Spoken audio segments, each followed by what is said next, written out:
First of all, thank you all so much for being here with us this afternoon. I wonder, I've just briefly kind of introduced you and mentioned who you are, but I wonder if you could tell us a little bit more about your association, interest in the Spanner case. Sure. In fact, the first thing I might just quickly say is I'm not sure why the credits were cut off at the end of Blue Boys, but full credit to the late director Stuart Marshall, and the producer Rebecca Dobbs, who I think might be in the room possibly.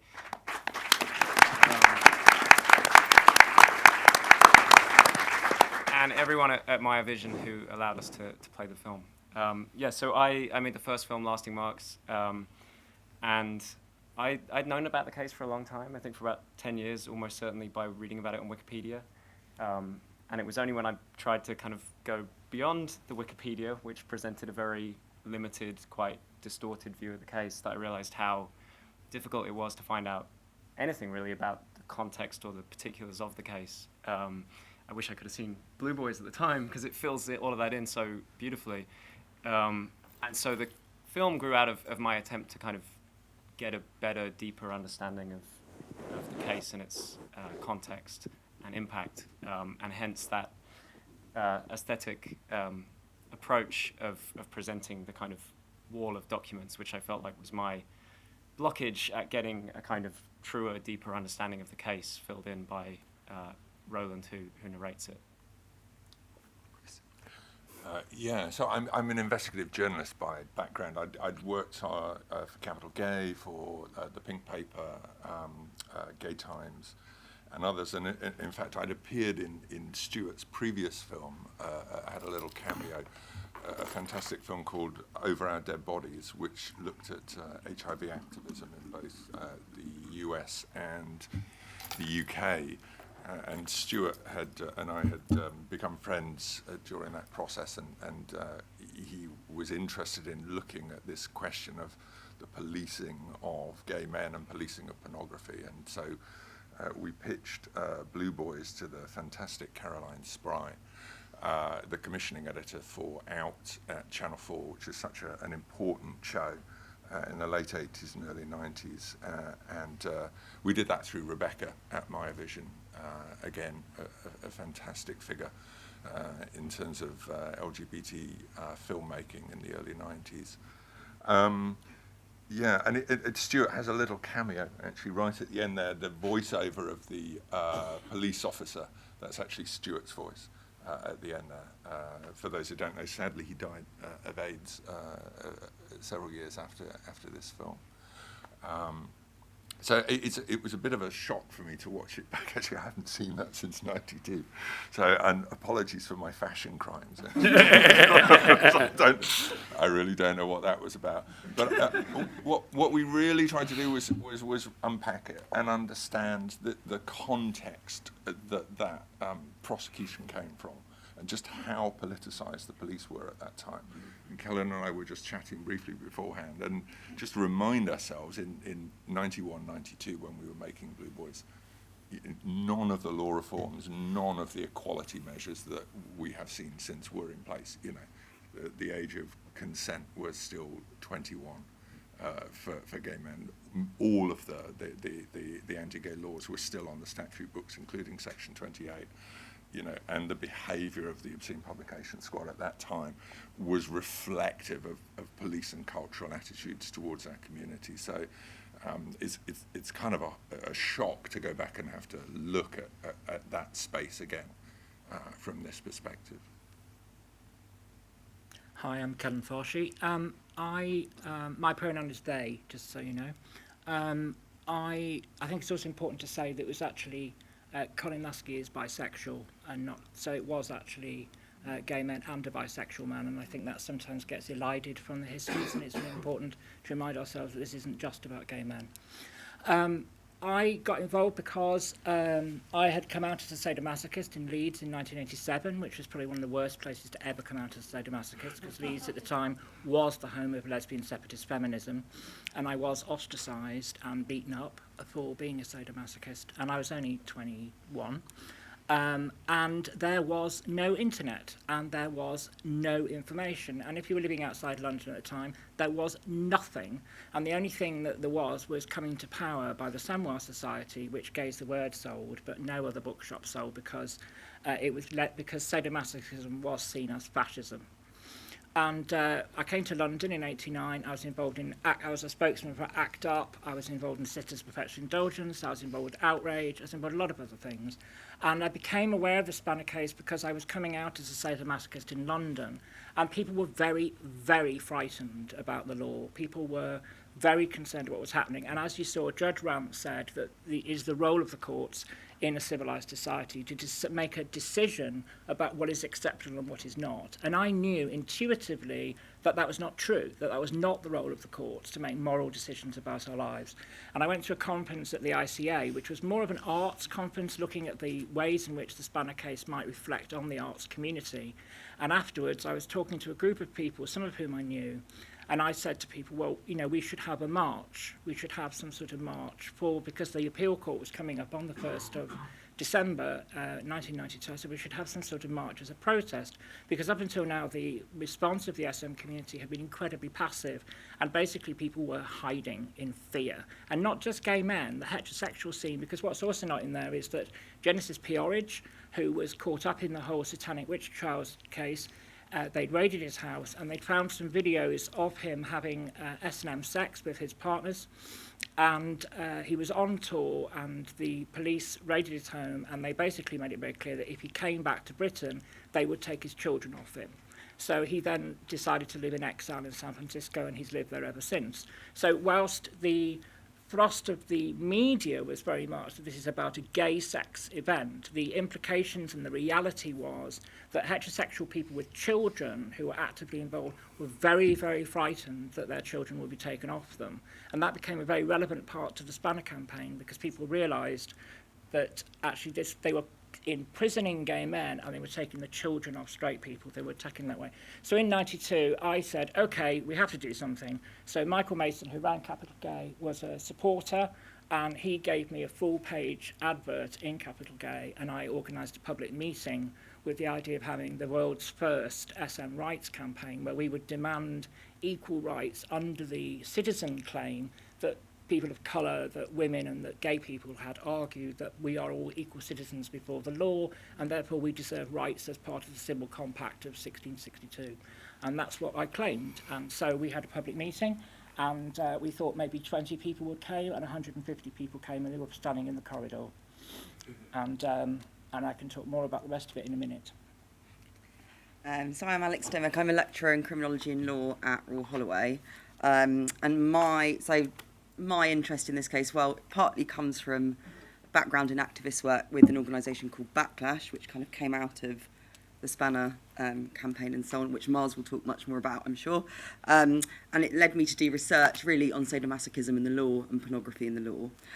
So the Remembering Operation Spanner project was me and my friend Matt Lodder, who works at University of Essex, who's an expert in tattoo history and body modification history. And we basically said, we realised that the 30th anniversary of the case was coming up, and we thought, we need to do some research into this. We need to look at the impacts, as Kellen says, of both the operation itself and the trials and the judgment that have come out of that, and to look at the sort of much wider cultural implications. So we ran a 2-day conference at which Kellen spoke, Miles spoke, and Matt and I were trying to pursue a research agenda where we realised also it would be enough time that we would be able to make a freedom of information request to the Metropolitan Police to actually get hold of the policing records and all those files that would tell an amazing story about what happened to these men and how the police operated their investigation. And we were turned down. And I know Charlie's had this experience as well when trying to get hold of these records. We were told we were not able to access the files for health and safety reasons. Our health and safety would be endangered by even reading the material that the police had written about these men. So in essence, our sort of research project ground to a halt because we were not able to actually pursue that research agenda. I can say more about that in a bit too. So hi, I'm Miles Jackman. I am indeed an obscenity lawyer. I made up my own job description. Others were available.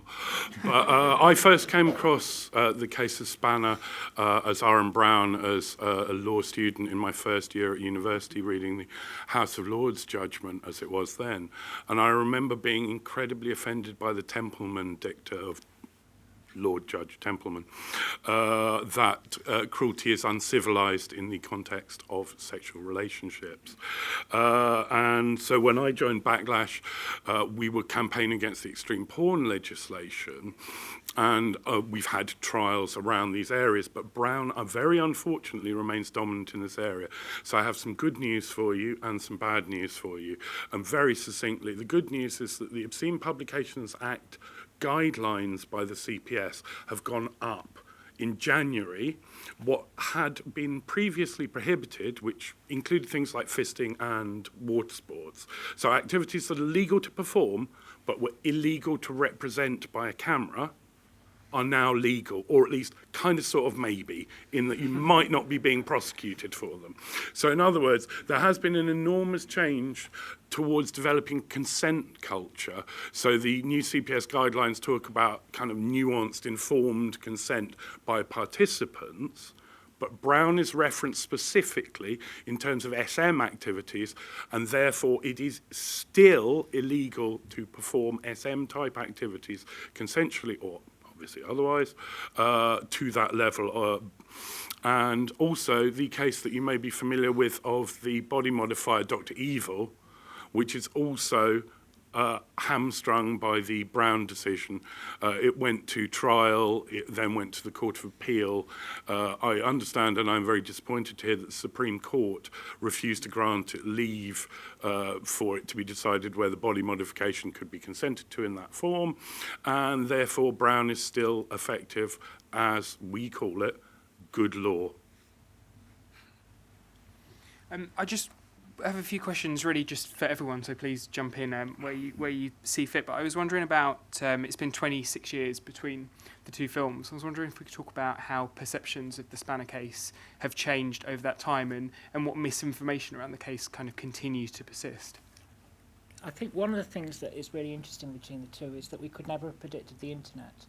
So when we were doing the Spanner case, when I set up the Spanner case in '92, I was thinking, well, we do a campaign, we do a march, we do this, we do this. We had very difficulty giving publicity. You know, we had to physically photocopy the leaflets on people's workplace photocopiers because we didn't have any desktop publishing, and we did it with lecture set and little pictures, and we had to cut things out of porn and stick them on envelopes, and then we'd go physically to clubs and hand them out at the door, and people would think they were a flyer to a club and then throw them in the bin. And then the other thing was that the police themselves also couldn't have predicted the internet. So now, I mean, you know, now anybody, I mean, actually now, of course, it's just about to become illegal to watch pornography at all in this country unless you get adult verification, which is a whole different game. But for a very long time, anybody could get access to quite interesting S&M pornography and S&M images and S&M information, and, you know, all the stuff from America where freedom of speech is sacrosanct was all online. So the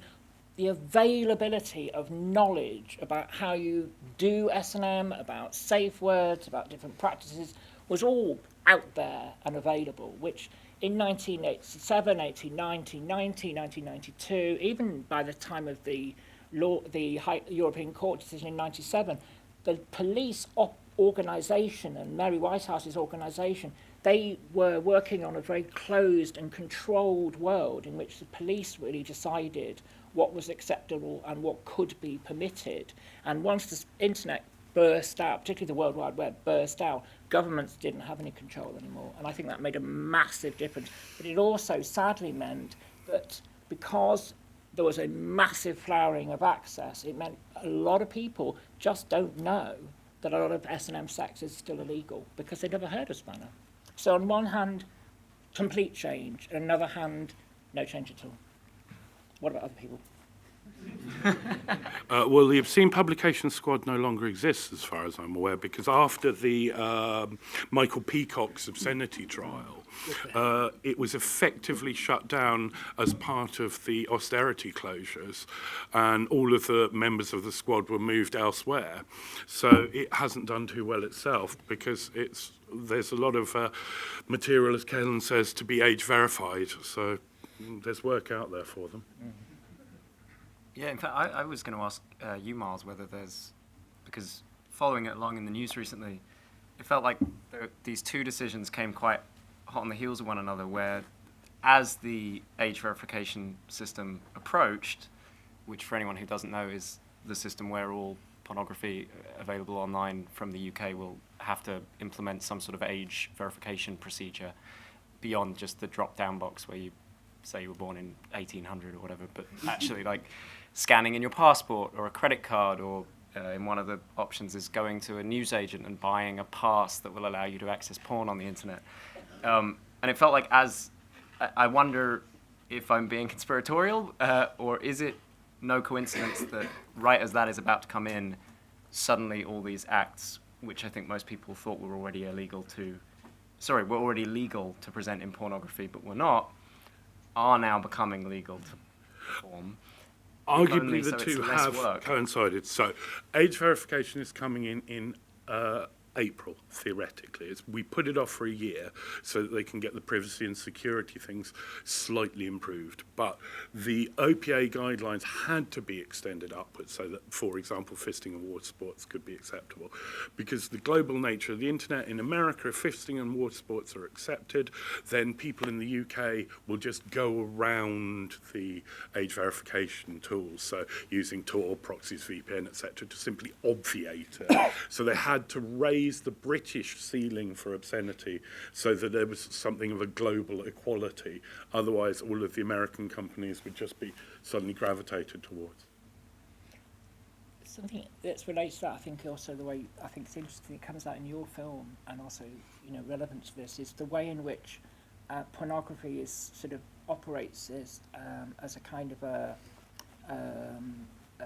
point where we can see what's going on at the time. So when you see that graph, the nice graph with the penises, which is fabulous, and the degrees of things. One of the things that also happens in the late 80s and early 90s, and I think you Miles may be able to speak to this too, is that the kinds of pornography that was being looked for and searched became very much more focused on stuff that could be easily demonised in the press. So paedophilia, obviously, coming out of the Satanic Witch trials, complete fiction event to which led to a whole set of things, and also S&M stuff. And then you saw in various conferences around Europe, for instance in Belgium in the early 90s, S&M pornography was put on the same level as bestiality. And so there was a definite linking of S&M porn with the most vile things that people could think of. So bestiality, child pornography, and later on in the Extreme Pornography Act, the link was made between serial sex crimes, particularly serial sex murders, and that particular case with the man who did very brutal murders and also apparently watched S&M porn, and obviously that means there's a link. And so this idea that murdering, bestiality, child pornography, and S&M are basically the same thing. And I think then you see, in terms of the actions of the state, in terms of how it follows, in terms of the policing, you see that progressing to say, okay, that we've proved or we've shown that the pornography is dirty and filthy, therefore the activities are dirty and filthy. I don't know what you think of that. I mean, one of the things I was thinking watching both documentaries is that, yes, perceptions in some ways of sadomasochism have changed, obvious example, 50 Shades of Grey, knew it was coming, and so on. But at the same time, I think the way in which sexual practices and pornography are spoken about, particularly in the press, have not changed one iota. So, for example, when the extreme pornography offence was being discussed in the Houses of Commons and subsequently in the Lords. You know, the language of the press was stuff like, you know, this is a poison seeping through our society. One of the MPs said, you know, we must hack off the tentacles of this monstrous beast that is, you know, spreading through society and poisoning the nation. So I think also there's a sort of homophobic association in there. There's always that language of spreading, corruption, and so on. And one of the other bits of research I'm doing, which is looking at sex on drugs, I think there is a very similar rhetoric going on there, and we need to be very, very cautious about the way in which we use language in that way around. I mean, it was overt, the homophobia. Interestingly, looking at that, there's a shot in your film where you see the back wall of the Obscene Publication Squad, and interestingly, around about the same time that, or maybe a little later than Blue Boys, I was working with Derek Jarman on his book At Your Own Risk. Derek had an office at the end of Old Compton Street above Ann Summer, which was actually really handy for Comptons. And every scrap of that wall was filled with hate headlines from national newspapers. It was, and we just stuck them up every day. Every single day there were hate headlines. You know, we were talking briefly before. The language of those involved. They didn't hide their homophobia. They didn't hide their contempt for this community. We both attended the Court of Appeal with Lord Justice Lyne, and Lyne himself was a fairly brutal, old school. I mean, if he could have, you know, hung people, he would have hung people if the law hadn't changed in the 60s. And the extraordinary thing about that court event as well, which was incredibly hierarchical. Lyne himself, sort of, you know, it was just sub-dom, as Callan said himself at the time. All of these underlings swarming around him and deferring to him, and I think there was a class element here as well. If this had been public school boys, nobody would have touched it. But this was ordinary men in ordinary jobs, in ordinary bits of Britain, and they treated it differently as well. And I think that really came across in all of our dealings. But you know, back to Hames and the behaviour of the Obscene Publication Squad, he was an activist. You know, he was out there on the front lines working with people like Ray Wire. Yeah. These were police officers as activists trying to get the law changed to fit their worldview. And that's something maybe we're not so used to seeing nowadays, which is a very good thing. But it was a highly politicised and overtly homophobic environment. I think also, though, interestingly, sorry, I'm going to jump in here. One of the things in the end of the Blue Boys thing, it's saying, you know, that you've got a lot of talking heads, and they're very correctly saying that this is an attack on gay male sexuality, gay pornography. What I think you find interesting by 93 is that the S&M community, because we have now formed, we have actually become a political activist community. We meet every single week. We have an open meeting. Anyone can come. People actually come out by going to these meetings. They don't have a dress code. They don't have a rule about experience. Anyone, the first time you've never even had SM sex, you can go to a spanner meeting.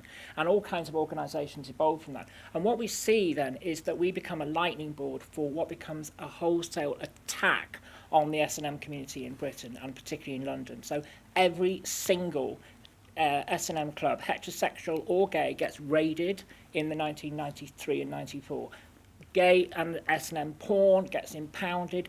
Every single pornography importer, erotic writing literature, magazine that's produced is getting held by customs and excise. It is a wholesale, and it's not just heterosexual, right across the board. There is a wholesale attack on the nascent S&M community. People's house, people are, you know, in that situation where they're not sure if their phone's being bugged, but on the other hand, who knows in this climate. And this is, I think, because at this moment where they thought they had successfully bottled this, you know, they'd got through these appalling pieces of legislation, they'd shut it all down, and then we turn around and so what's happening now as we're leading to the European Court is a wholesale attack to try and kill this organisation in its boots. And at the same time, the Stonewall organisation I'm not criticising them, is achieving an increasing degree of legitimacy for essentially vanilla gay men and vanilla lesbians. So the Stonewall organisation, for instance, doesn't give any... When Tony Brown was arrested, he rang up Stonewall in the early 1990s and asked them if they would give him support, and they said no, because S&M was too extreme. And when in the early 1990s, we worked out that the gay and lesbian movement, the vanilla lesbian movement, were never going to take S&M on because it would rattle the sabres, it would be too complicated, and it would be too difficult to sell sadomasochism to the general public, particularly the MPs in Parliament. And so I think you see a wholesale attack by the police through orchestrated activist police officers right across the board, working together, and at the same time you see a splitting of the sort of legitimate lesbian and gay activism as opposed to so-called deviants. Sorry, am I off topic?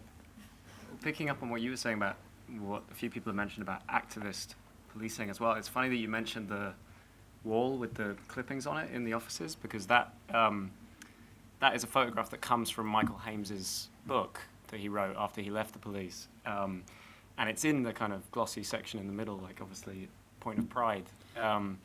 And yet there's a description in the book of how one of those articles came to be, which was that they orchestrated a raid on a brothel in Bayswater, and Michael Hames had called the news editor of the Sunday Mirror like before the raid happened, told him to get down there.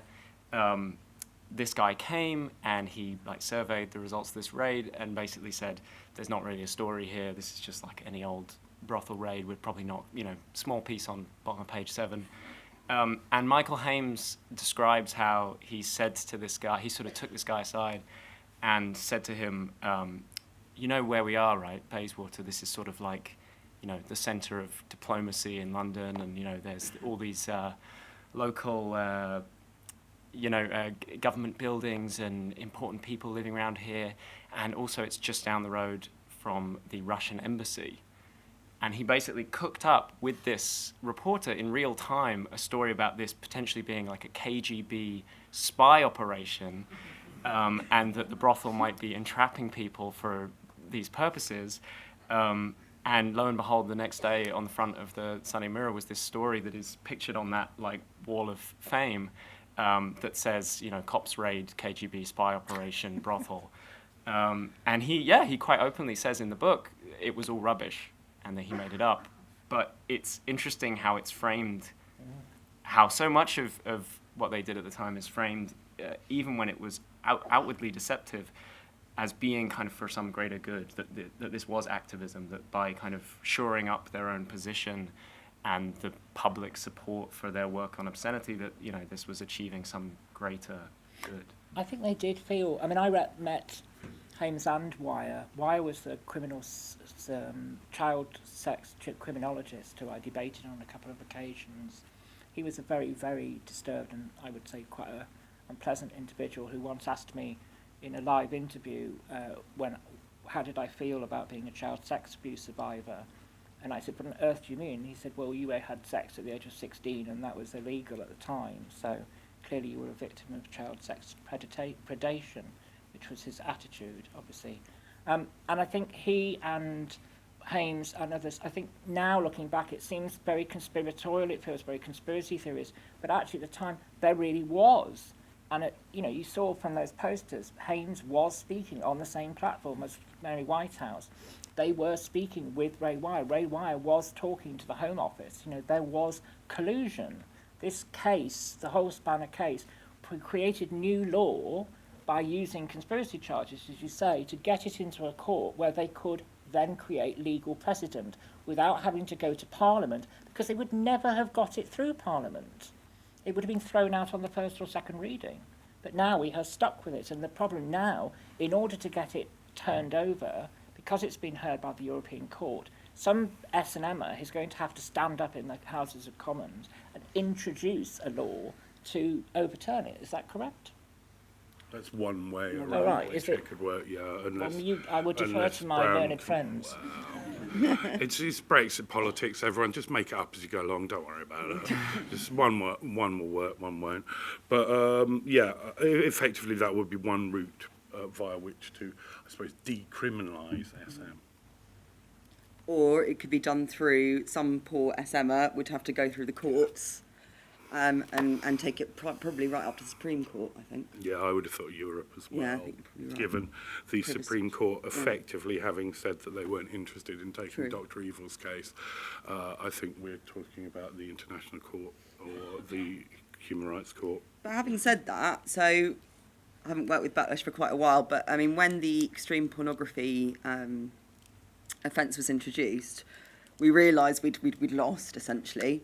And our strategy, well, in fact, it was Miles's strategy, really, was that we needed to fight this on a case-by-case basis. And that is exactly how Miles has won this victory over sort of the OPA and the use of the OPA. So that can work as a strategy, but it's painful for the individuals involved. Yeah, like Simon Walsh and so on, whose lives have been put on hold at very best, if not ruined, by these prosecutions. So even though they've won, the effect on the individual is very injurious, unfortunately. And I think how interesting to that is that there was 2 attempts to prosecute after the Spanner laws came through. Mm-hmm. There was the bottom branding couple, and then there was another one whose name I can't... Emmett. That's right. And the thing that was interesting was both of them were heterosexual cases, and in both cases that this is where the homophobia comes in very clearly. And I think the bottom branding is particularly relevant to this, is that when it came before the judge, it was clearly a case under the Spanner, and if it had been a gay couple, I think they would have been found guilty. But he basically branded his wife with a hot butter knife on her buttock. There may have been other things as well, but that was what came to court. And the judge basically said, well, this is clearly a love token between a long-term heterosexual couple, and therefore shouldn't be in court at all. But after that, there wasn't any more cases. And I think if we'd have had a lot more cases, we would have been able to fight them case by case. But they failed to get the prosecution. And also... Well, good. Yes, it was. But I think what also happened by the late 90s is that gay and lesbian rights were now part of the mainstream agenda. So therefore, for the CPS to go after what might be seen as relatively respectable gay men on these kinky activities, which a lot of people were already looking at on the internet, would have been very, very politically difficult. But one of the things that is interesting is that actually there have been a series of heterosexual cases that have gone no further than the Crown Court involving S&M, where actually, you know, in one particular case I'm thinking of, this is a case of Aaron Locke, I think from 2012. Yes, that's right. And in that case, the woman said she didn't consent, and the guy got off. So there is something very... So it's almost like the judges are sort of departing when they are able strategically to kind of get around the Brown judgment, but only, it seems, in heterosexual cases. And in that case, only, you know, when the victim in question has said she did not consent to those activities. So there does seem to be some interesting sets of double standards. How did he get off if she said that she didn't consent? Because there was evidence that they had negotiated consent beforehand, and the jury were convinced, I guess, that that was sufficient to suggest that she had consented to those activities. Right. Yeah, they played the 50 Shades They played the defence 50 Shades effectively defence. because it was just in the public consciousness, so it must have been fine, right? And to me, this is the heart of the debate, that if we can't expect our, say, lawmakers to differentiate between consensual sex and non-consensual sex, how is the criminal justice system ever going to reduce or increase the conviction rate for rape, et cetera, et cetera? How do we teach our younger people and children about consent? If these official institutions keep saying, no, can't consent to that, then it creates a very confusing message, and that I find really concerning. And I think also one of the things that we kept bringing up right through the campaign was that the police force spent 10 times as much money prosecuting the Spanner men, who were 16 men, than they spent on domestic violence cases in London. So women, particularly women, were being non-consensually beaten up by their partners on a regular basis and not being prosecuted, and 16 men who were consensually being beaten up were being sent to prison, and this seemed like completely iniquitous. And that situation sadly hasn't changed, has it? On the prison thing, and I came across one of the letters from one of the Spanner defendants just the other day. I visited several of them. They were still in Wandsworth when we were making this film. They were still in prison. It was still happening. The impact on their lives was catastrophic. The police had phoned up the workplaces of every single one of them before it ever went to trial, and told every single employer that these individuals were going to be prosecuted for these extreme crimes. Practically every one of them had been fired on the spot. So, I mean, all of them had lost their jobs. Many of them had started to lose their homes. Many of them, the majority of them, went to prison. I mean, this was absolutely devastating on them as individuals. And it's always lovely to hear Tony's voice, for example, and how they managed to keep their humour, and in your film as well. I mean, how they managed to keep joking about it when so much damage was visited on them. And again, this behaviour of the police, we saw that, you know, the tabloids would do this to, you know, in terms of entrapping people. The police, you know, would sell those stories to the tabloids and inform on workplace. You know, it was just an insidious behaviour. You were found guilty before you ever stepped foot in court. You know, and I think that's something that still shocks me now. And Wandsworth was a shithole, is a shithole. It is a vile prison, and many of those who were in Wandsworth had to be in the sex offenders wing for their own protection, because they were so afraid of violence from other prisoners because of the way that they'd been portrayed in the media. So they had to be in the sex offenders wing. Because that was the way that they thought they could be best protected in that prison environment. And that's the thing that's referenced in the film. One of the things is when also what happened is after they lost in the Law Lords, Tony and Roland still had time left on their sentence, so they had to go back to the prison and they had to go back to the sex offenders wing to serve the remainder of their sentence. And that's when we decided to do the postcard campaign, because we felt like we didn't want them to feel like they had basically done this whole campaign and then they had to go back to the fucking prison. So we all asked people internationally to send them postcards, and as they said, they got sackfuls and sackfuls and sackfuls, and the whole of their walls were covered. And most of the people who were on the wing with them were people convicted of really quite heinous child sex offences who got no mail at all, and then they were getting 2 sacks a day from so the prison guards were having to bring these sacks to their cell doors so they could then take the postcards out. And I have to say that's the proudest thing I ever did in my entire life.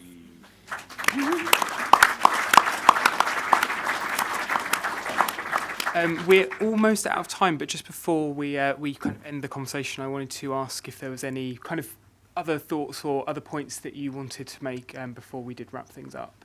If anyone had anything pressing they wanted to... Can I just say one thing? One of the things that I'm looking at now is been negotiating with the Bishopsgate Institute to try and work with the UK Leather Archives to actually try and create an oral history archive of the S&M community going back, because one of the things that's very clear is the Spanner case happened 28 years ago. A lot of people have died. Obviously, quite a lot of gay men have died of AIDS, and so we've lost them, but a lot of other people have disappeared in the woodwork, and as Charlie found, you know, actually we all just disappeared. We all just went to ground and didn't come out. I mean, you found this, didn't you, trying to do the conference? Yeah. And what I want to do is to try and interview. So if you were involved in any of these campaigns and you might be interested to talk about it, then, you know, please, you know, let's speak out. Let's get our memories, because, you know, the history is being written for us about what happened in these cases, and the history of our communities is being written for us, and actually we need to make sure that our version of events is being remembered, you know? And just to add to that, I guess also that we don't forget what's happened in history. I mean, that for me is really, really important. I think one of the reasons we ran the conference was because we thought, well, actually, why isn't this sort of not heralded, but why isn't it remembered in the same way as other events in LGBT history? So I think it is really important to keep that archive. Yeah. I used to say that, you know, S&M was the orphan child of the sexual revolution because nobody wanted us. Yeah. But we can change that, can't we? Yeah.